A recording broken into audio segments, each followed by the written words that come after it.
बिस्मिल्लाहिर्रहमानिर्रहीम अस्सलाम वालेकुम। नॉलेज लैब चैनल में आप सबको खुश आमदीद। और बिलाखिर क्लास 9th फेडरल बोर्ड का जो पेपर है फ़ाइनल वो कंडक्ट हो गया है। 2021 का जो पेपर है इसके एमसीक्यूज़ का सोल्यूशन आज की वीडियो में हम डिस्कस करेंगे। जो वीडियो का आगाज़ करते हैं तो पिक्चर थोड़ी सी जनाब यहाँ पे ब्लर है, स्टूडेंट से ली थी मैंने।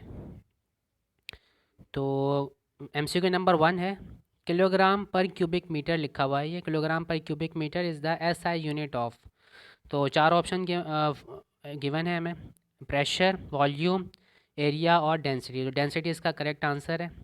किलोग्राम पर क्यूबिक मीटर जो है वो डेंसिटी का यूनिट होता है। डेंसिटी को हम डिफाइन करते हैं कुछ इस तरह से कि मास पर यूनिट वॉल्यूम, मास अपन वॉल्यूम का रेशियो जो है वो डेंसिटी होता है। तो मास का यूनिट केजी और वॉल्यूम का क्यूबिक मीटर। तो इस तरह से किलोग्राम पर क्यूबिक मीटर जो है वो डेंसिटी का यहाँ पे यूनिट है। उसके बाद नंबर 2 है the number of significant figures. Number of significant figures in 0.00580 kilometres. तो इसमें देखें जो स्टार्टिंग में ज़ीरो है, लीडिंग ज़ीरोज़ कहलाते हैं ये, तो ये नॉन सिग्निफिकेंट होते हैं। और उसके बाद ये जो 58 लिखा हुआ है ये सिग्निफिकेंट है। और अगर सिग्निफिकेंट फिगर के बाद के जो ज़ीरो होते हैं, ठीक है, और डेसिमल अगर इंक्लूडेड है तो ये कहलाते हैं सिग्निफिकेंट। तो इस तरह से ये तीनों जो है लास्ट के 580, ये तीनों जो है सिग्निफिकेंट फिगर होंगे। तो 3 सिग्निफिकेंट फिगर्स का जो है करेक्ट आंसर है। उसके बाद एमसीक्यू नंबर 3 है, which of the following is not a scalar quantity. इनमें से कौन सी ऐसी क्वांटिटी है जो स्केलर नहीं है? टाइम स्केलर होता है, वॉल्यूम स्केलर है, एनर्जी स्केलर है, डिस्प्लेसमेंट वेक्टर होता है। जो डिस्प्लेसमेंट इसका जो है करेक्ट आंसर होगा। उसके बाद MCQ number 4, a car is moving at a speed of 10 metres per second.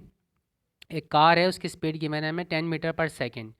उसे हमें कन्वर्ट करना है किलोमीटर पर आवर में। तो किलोमीटर पर आवर में कन्वर्ट करने के लिए हमें कुछ करना है, इस तरह से होता है कि मल्टीप्लाई बाय 3600 करना होता है, डिवाइडेड बाय 1000 करना होता है। ठीक है, तो बुक में गिवन है ये फैक्टर्स आपको।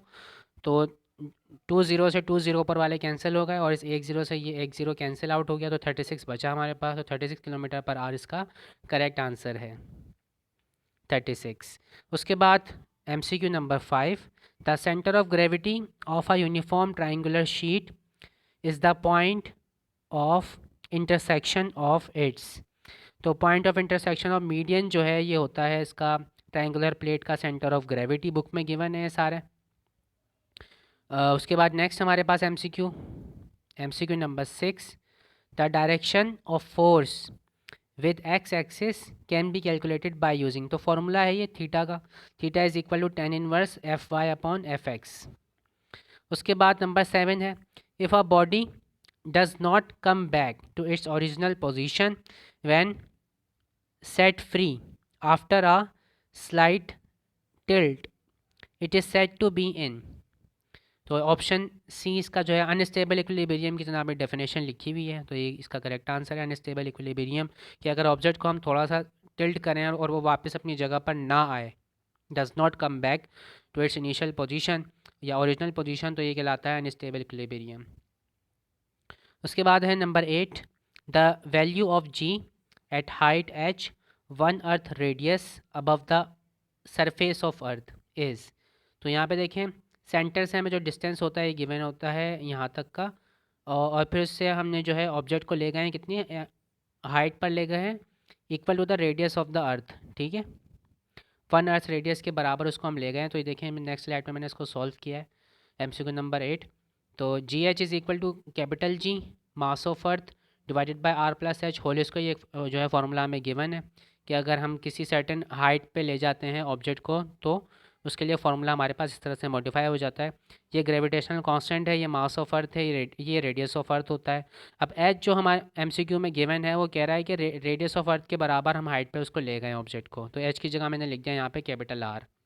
तो आर प्लस आर ऐड हो गया है, तो ये 2r हो गया, 2r स्क्वायर, तो ये 4r स्क्वायर हो गया। अब G M E upon R square ये होता है जनाब ग्रेविटेशनल एक्सेलरेशन, ये at the surface of earth gravity की जो वैल्यू होती है, जी वो ले ली मैंने 9 जो 10 हम ले रहे होते हैं 10 मीटर पर सेकेंड इसको, या 10 न्यूटन पर किलोग्राम।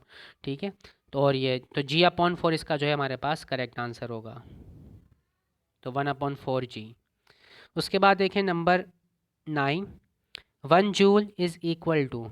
तो 1 जूल की डेफिनेशन वर्क डन की W is equal to F D होता है। तो वर्क डन का यूनिट होता है जूल, तो फोर्स 1 न्यूटन और मीटर। ठीक है, W is equal to F D से हमने फाइंड आउट किया है। फोर्स 1 न्यूटन और डिस्प्लेसमेंट जो है वो भी मीटर में होती है, तो 1 न्यूटन मीटर जो है इसका करेक्ट आंसर है। उसके बाद number 10, kinetic energy of a body of mass 2 kg is 25 joules, its speed is. तो काइनेटिक एनर्जी का फॉर्मूला यूज़ करेंगे, हाफ एम बी स्क्वायर होता है। तो मास की जगह मैंने वैल्यू पुट कर दी, उसकी 2 kg हमें गिवन थी, 2 से 2 कैंसिल आउट हो गया। काइनेटिक एनर्जी हमें गिवन थी 25 जूल, स्पीड हमसे पूछी थी उसने, तो स्क्वायर रूट ले लेंगे हम स्क्वायर ख़त्म करने के लिए। तो 25 का जब स्क्वायर रूट लेंगे तो 5 मीटर पर सेकेंड हमारे पास स्पीड आ जाएगी। तो इस तरह से 5 मीटर पर सेकेंड जो इसका करेक्ट आंसर है। नेक्स्ट हमारे पास जो एमसीक्यू है, अब MCQ number 11, what will be the value of beta, coefficient of volumetric expansion है ये beta, for a solid for which alpha, यानी coefficient of linear expansion alpha की वैल्यू हमें गिवन है 2 एक्सपोनेंट -5 पर केल्विन। तो बीटा की वैल्यू हमसे पूछ रहे हैं, तो beta is equal to 3 times alpha, ये रिलेशनशिप होता है इनका। तो beta is equal to 3 times alpha, alpha की वैल्यू यहाँ पे पुट कर दी हमने, कैलकुलेट किया तो 6 एक्सपोनेंट -5 पर केल्विन इसका आंसर है। तो 6 एक्सपोनेंट -5 पर केल्विन, ठीक है, -5 या -3 कुछ इस तरह से ही है इसकी वैल्यू, ये थोड़ा ब्लर है। अच्छा, उसके बाद एमसीक्यू नंबर 12 है, the coefficient of linear thermal expansion alpha is equal to, alpha का जो फॉर्मूला है ये यहाँ पे वो पूछ रहे हैं आपसे, जो delta L upon L not delta T, ये इसका जो है करेक्ट आंसर है, फॉर्मूला है। तो ज़्यादा मुश्किल एमसीक्यूज़ नहीं थे, बहुत आसान सिंपल से थे, और सबका सोल्यूशन मैंने आपको प्रोवाइड कर दिया है। तो आज की वीडियो में इतना ही। इसका जो रिमेनिंग पार्ट्स हैं सेक्शन बी और सेक्शन सी, वो भी इंशाल्लाह मैं कोशिश करूँगा कि जल्द से जल्द अपलोड कर दूँ। तो आज की वीडियो में इतना ही, अपना ख्याल रखें। Thank you so much. अल्लाह हाफ़िज़।